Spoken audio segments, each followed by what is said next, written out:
Welcome to the Book Reading and Summaries channel. A comprehensive summary of How to Win Friends and Influence People by Dale Carnegie. How to Win Friends and Influence People is one of the most influential nonfiction books ever written, providing practical, actionable advice on becoming a more effective communicator, a respected leader, and a genuinely likable individual. Dale Carnegie's core philosophy is built on the belief that success in life is less dependent on intellect or technical skill than on the ability to deal with people. The book is structured into 4 main parts, each offering a set of principles designed to fundamentally change how the reader interacts with the world, shifting the focus from self to others. Part 1.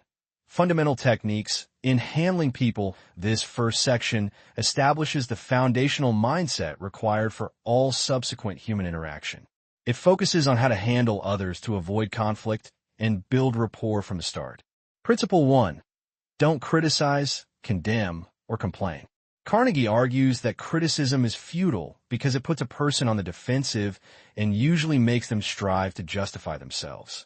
Criticism wounds a person's precious pride and stirs up resentment. Instead of leading to change, it often results in the exact opposite of the desired effect. The book stresses that human beings are creatures of emotion, pride, and ego. Even criminals rarely blame themselves, making external judgment ineffective. To handle people successfully, we must strive to understand them and forgive their faults, rather than condemning them. Any fool can criticize, condemn, and complain, and most fools do.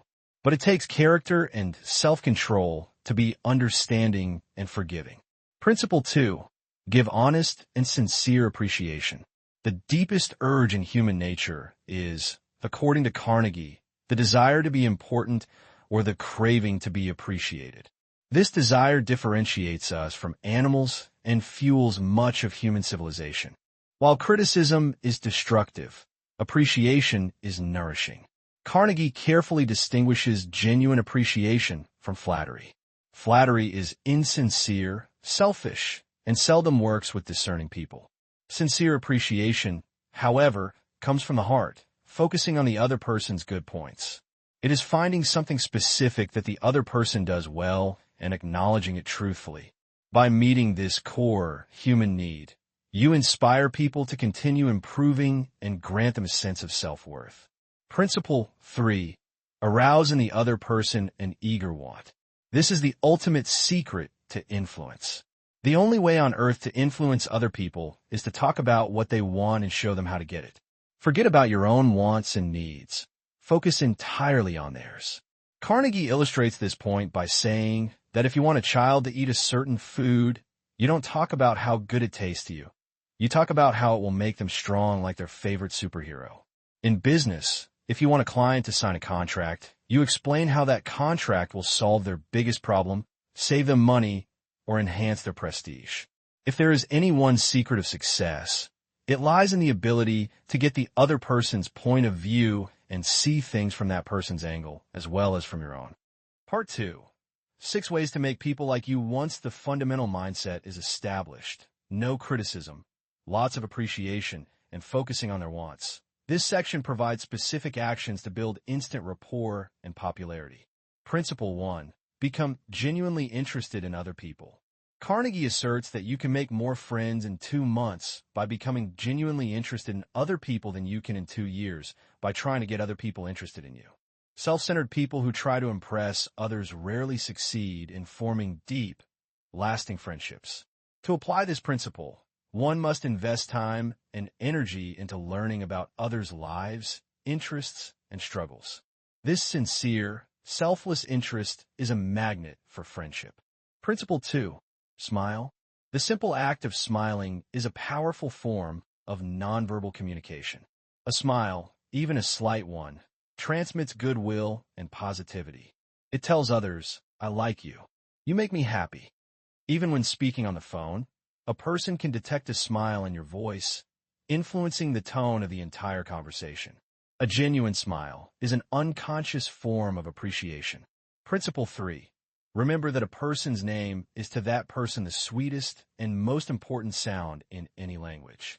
A person's name is the central pillar of their identity. Remembering and using a person's name makes them feel valued and important. Forgetting it suggests you didn't care enough to make the effort. The book recounts how famous leaders and successful figures, from presidents to business tycoons, used names as a tool to gain followers and build loyalty. Making an effort to remember and correctly pronounce names is a cornerstone of genuine respect. Principle 4. Be a good listener. Encourage others to talk about themselves. The most universal human desire is to be heard and understood. To be a good conversationalist, one must first be a patient and attentive listener. When people are complaining or facing troubles, allowing them to fully express their feelings acts as a safety valve. It diffuses tension and builds immense gratitude. By asking open-ended questions and encouraging others to talk about their achievements and problems, you satisfy their craving for recognition and admiration without saying a single word about yourself. Principle 5. Talk in terms of the other person's interests. A rapid way to a person's heart is to discuss the things that matter most to them. Before meeting someone, research their hobbies, passions, or industry. Starting a conversation based on their known interests immediately makes the interaction pleasurable and flattering to them. People are endlessly interested in their own concerns, so tailoring the conversation to their world ensures their full attention. Principle 6. Make the other person feel important, and do it sincerely. This principle is the practical application of Principle 2 from Part 1, driven by the Golden Rule. Do unto others as you would have others do unto you. We all crave importance. If you can make people feel genuinely appreciated and valued, they will go to great lengths to please you. This is accomplished not through cheap flattery, but by honest, specific, sincere recognition of their worth, their ideas, and their work. Part 3. 12 Ways to Win People to Your Way of Thinking. This section provides the necessary tools for persuasion. How to change opinions and secure agreement without creating enemies. Principle 1. The only way to get the best of an argument is to avoid it. Carnegie states that 9 times out of 10, an argument ends with each party more firmly convinced than ever that he or she is absolutely right. You may want to debate technically, but you will never win the other person's goodwill. When facing a disagreement, Carnegie suggests welcoming it, listening carefully, looking for areas of agreement, promising to think over the opponent's ideas, and postponing action to allow both sides to cool down. Principle 2. Show respect for the other person's opinions. Never say, "You're wrong." Telling someone they are wrong is a direct assault on their intelligence, pride, and self-respect. It immediately puts them on the defensive, making them resistant to any further logic. A far gentler approach is to use phrases like, "I may be wrong. I frequently am. Let's examine the facts." This opens the door for a civil discussion without triggering resentment. When you are humble and non-confrontational, people are more likely to meet you in the middle. Principle 3. If you are wrong, admit it quickly and emphatically. When you know you are wrong, admitting it before the other person has a chance to point it out instantly disarms them. It satisfies their pride and makes them want to be just as fair and charitable toward you as you have been toward them. A speedy admission of guilt saves face, reduces tension, and creates an atmosphere of honesty. Principle 4. Begin in a friendly way. The author advises against starting a conversation with hostility. Instead, start with a smile and a warm, friendly tone. Even when dealing with a difficult situation, approach the person with kindness and sympathy. A drop of honey catches more flies than a gallon of gall. A friendly approach is the key to unlocking the other person's heart. Principle 5. Get the other person saying, "Yes, yes," immediately. This technique is known as the Socratic method. Start by asking questions on which you and the other person agree. By the time you get to the difficult or controversial issue, the person has built up psychological momentum of agreement. Their mental processes are already aligned with affirmation, making it much harder for them to suddenly say no. Principle 6. Let the other person do a great deal of the talking. This is the persuasion version of Principle 4 from Part 2. Be a good listener. In a debate or negotiation, if you want someone to agree with you, you must resist the urge to interrupt or monopolize the conversation. Let them fully express their viewpoint. They will feel that you respect their ideas. And once they've vented all their feelings, they will be more receptive to listening to yours. Principle 7. Let the other person feel that the idea is his or hers. People naturally have more faith in ideas they discover for themselves than in ideas handed to them ready-made. A wise person guides another person to a conclusion without making it obvious. Instead of saying, "Here's my idea, do it," ask probing questions that make the other person realize the idea is the logical next step. Principle 8. Try honestly to see things from the other person's point of view. Empathy is the cornerstone of influence. Stop and think, how would I feel, and how would I react if I were in their shoes? Understanding the other person's motives, pressures, and background is critical. By seeing their side, you not only improve your arguments, but also gain insight into their actions, which are almost always motivated by what they perceive as a legitimate reason. Principle 9. Be sympathetic with the other person's ideas and desires. A magic phrase that can stop arguments and create goodwill is, "I don't blame you one iota for feeling as you do. If I were you, I would undoubtedly feel just as you do." This statement shows immediate sympathy and understanding. It satisfies the other person's desire to be recognized and accepted, paving the way for a constructive relationship. Principle 10. Appeal to the nobler motives.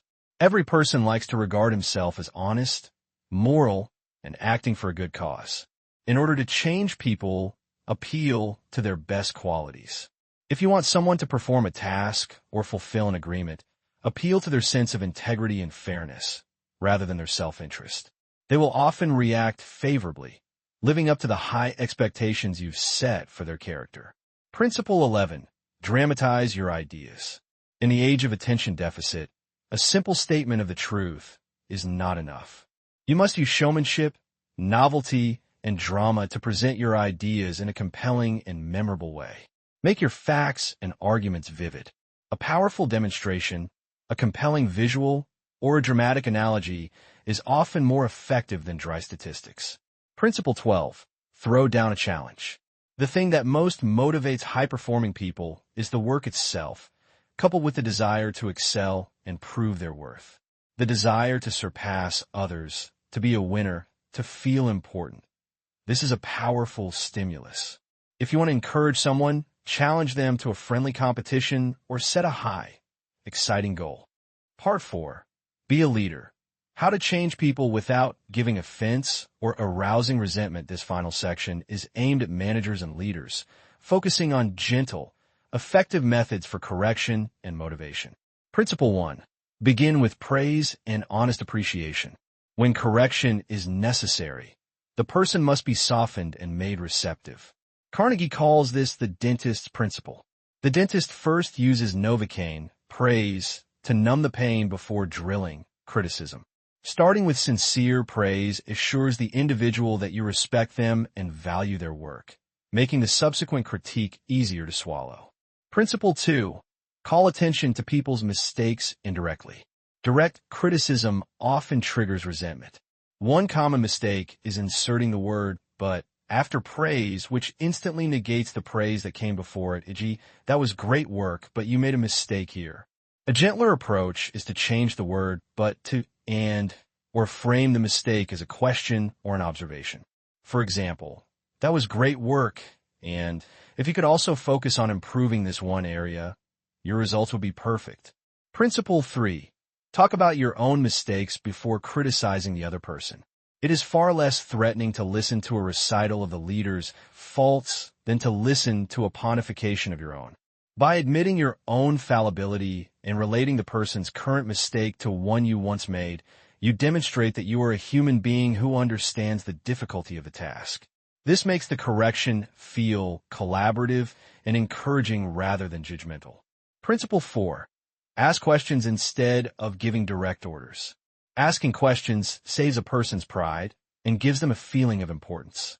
It also stimulates creativity and ingenuity, as people prefer to feel they're making the right decision themselves rather than following a strict command. Instead of saying, "Stop doing it that way," ask, "What do you think might happen if we tried adjusting this step?" Or do you think this process could be improved? Principle 5. Let the other person save face. This is a powerful principle of human decency. Even if someone is clearly wrong, criticizing them in front of others, firing them publicly, or making a harsh correction wounds their self-esteem and creates intense resentment.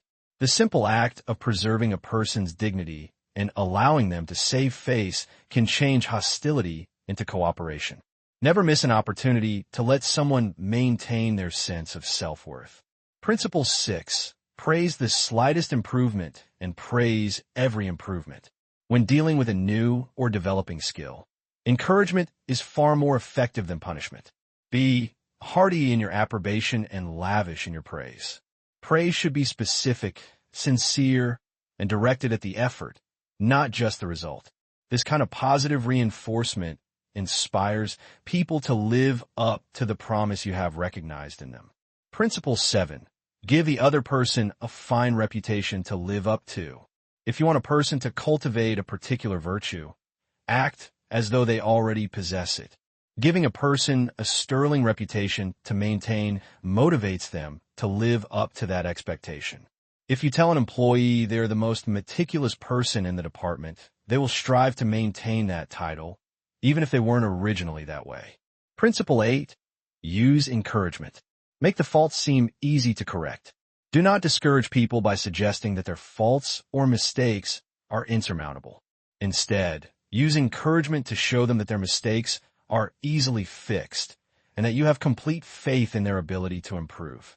This instills courage and motivates them to try harder. Principle 9. Make the other person happy about doing the thing you suggest. The ultimate act of leadership is to make the desired task something the other person genuinely wants to do. This is achieved by being sincere, knowing exactly what you want the other person to do, being empathetic, knowing what the other person wants, focusing on the benefits to the other person, matching the task with the person's abilities, giving them a fine reputation. Conclusion. The path to success, the fundamental message of how to win friends and influence people, is that all techniques for dealing with people are based on the bedrock principle of sincerity and empathy. The principles outlined are not manipulative tricks, but a way of life focused on understanding, appreciating, and respecting others. Success in relationships, whether professional or personal, is achieved by constantly striving to see things from the other person's point of view and sincerely fulfilling the deepest human need, the desire to feel important.